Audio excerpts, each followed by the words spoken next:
ससुरारी रानीगंज चौक से बोझी हो सवारी, ओनिए से जाके घूमी ली हो ससुरारी। अखिए के सोझा रही जाई राजा जी, अखिए के सोझा रही जाई राजा जी। ले ली बोला मैं गोलोने पर टेम्पो, रेवती से लालगंज चलाई राजा जी। ले ली ना पिया गोलोने पर टेम्पो, नगरा से बांसडीह चलाई राजा जी।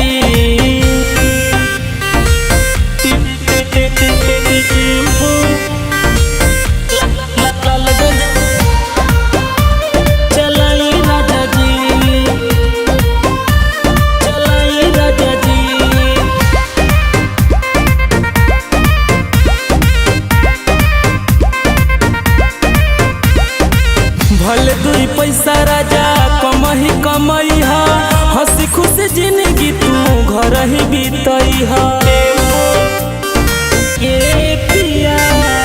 भले दुई पैसा राजा कमही कमई हा, हंसी खुशी जिंदगी तू घर ही बीतई हा।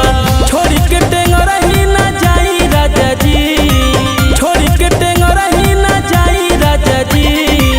ले ली ना पिया गोलोने पर टेम्पो, बेलखरा से लालगंज चलाई राजा जी।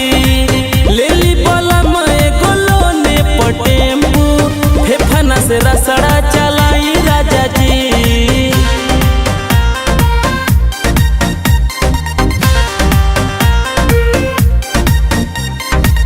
ले ली ना पिया गोलोने पर टेम्पो,